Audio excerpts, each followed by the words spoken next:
may tamang panahon para sa pagganap o paglilingkod at may tamang panahon o oras sa pakikinig ng salita ng Diyos. Hindi porket may ministry ka, ayan ay gagawin mong lisensya para pagtakpan ang dapat mong unahin sa buhay mo. May mga tao po na matatagal na sa church na mas mahal nila ang pagtupad sa tungkulin kaysa piliin ang nararapat na dapat piliin. Ano po yun, mga kapatid? Ito po yung mga pagkakataon na mahal natin ang ministry natin pero hindi natin lubusang minamahal at nakikilala ang nagbigay ng ministry sa atin. Pag sinabing paglilingkod, meron kang ginagawa na para sa Diyos na ipinagagawa niya sa iyo sa oras ng pagpili, sa oras, mga kapatid, na ang salita ng Diyos ay inihahayag. Wala kang ibang dapat piliin kundi ang makinig. Do not follow what you feel, follow what you know. Kasi po yung nararamdaman po natin, hindi po palaging tama.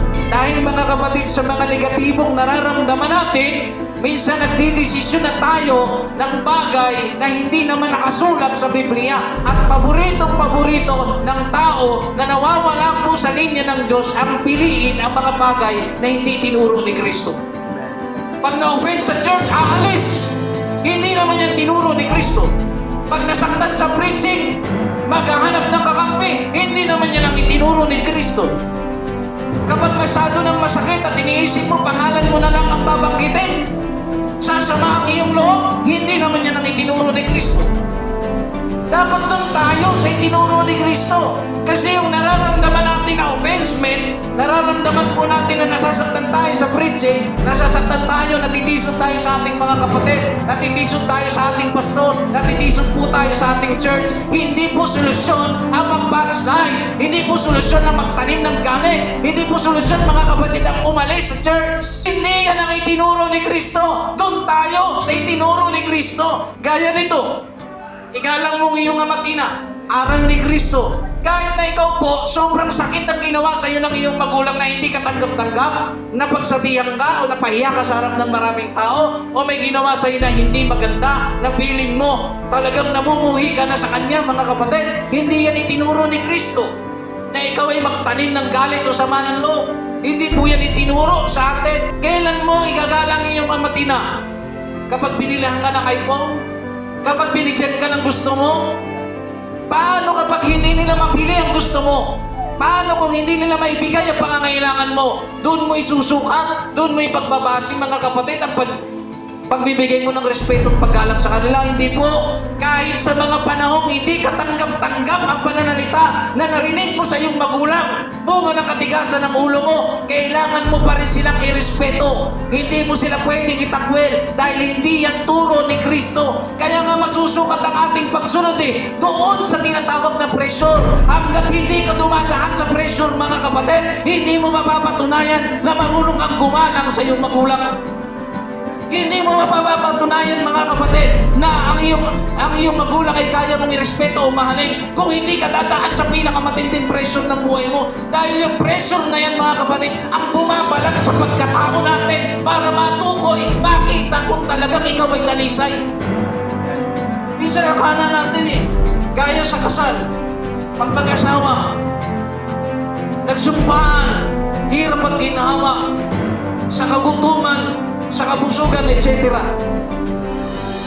Hindi mo nasusukat ang mabuting pagsasamahan kapag may magandang pagkain, maayos na tirahan. Hindi po ganun yan, mga kapatid. Ang pinakamasalimuot, pinakasadsad na sitwasyon ng buhay, doon po makikita ang tunay na pagmamahalan.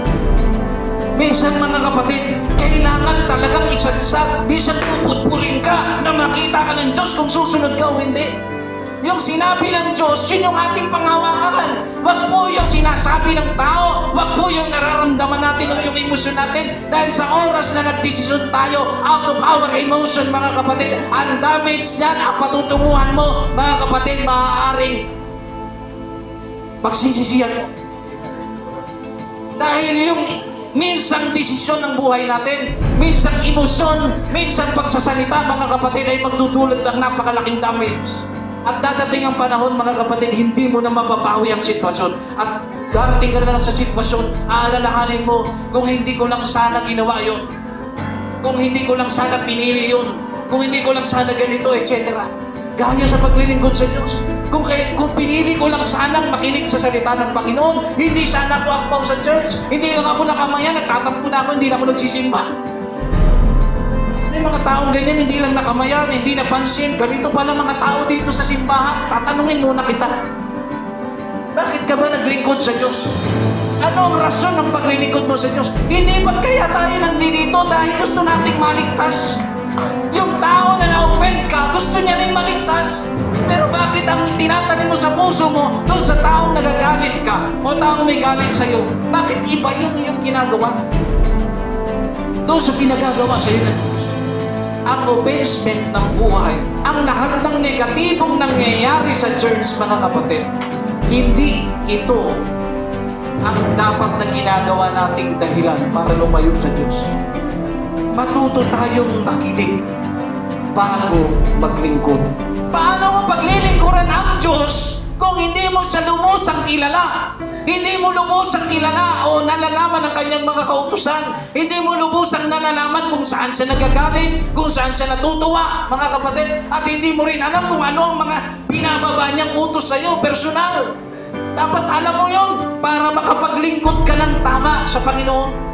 Kailangan nating makinig.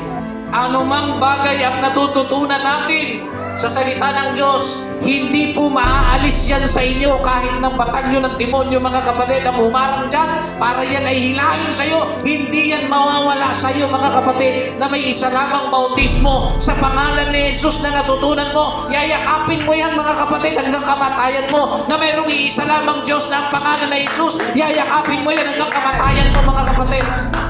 Dahil yan ay natutunan mo. Kahit may isa pang estrangherong propeta na nagbubuhay ng patay at sabihin, sumama ka sa akin, ako bumubuhay ng patay, ang pastor mo hindi, ikis nga hindi makabuhay. Dito, sumama ka sa akin, nasa akin ng Panginoon. Tatandaan nyo, hindi po lahat ng gumagawa ng himala ay sinasamahan ng Diyos. Hindi po lahat ng magagaling magsalita ay sinasamahan ng Diyos. Napakalaking halimbawa, mga kapatid, ang propesya. Ang sabi ng Biblia, kung maaari, pati ang mga hinirang ay maliligaw.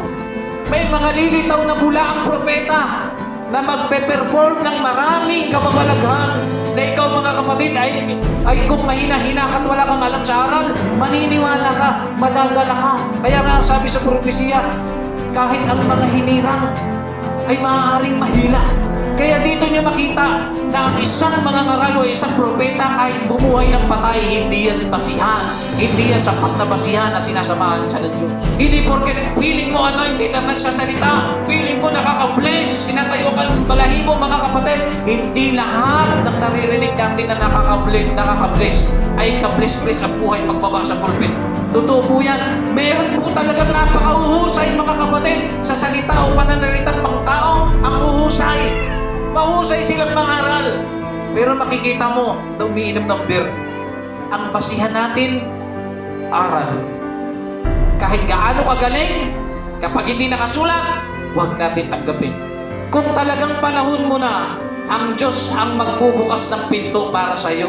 Antayin mo ang Diyos ang magbigay. Dahil kapag ang Diyos ang nagbigay, mga kapatid, hindi po yun magkakamali kailanman. At kapag ang Diyos ay nagbigay, laging nasa tamang panahon yun, mga kapatid. Pag ang Diyos ay nagbigay, lagi po yun ikakabuti, mga kapatid. Kapag ang Diyos ang nagbigay, mga kapatid, kahit sandamukal na batalyon ng demonyo ang humarang, mga kapatid, na palagi kong inuulit-ulit sa inyo, hindi nila magagawang harangan ang bagay na itinakda ng Diyos para sa iyo. Pag itinakda ng Diyos, mga kapatid, mangyayari po yan sa katapus-tapusan. Pagtunog ng trompeta, mga kapatid, may matuwid na Diyos na uhukom sa ating lahat kung sino ang makakasama sa rapture.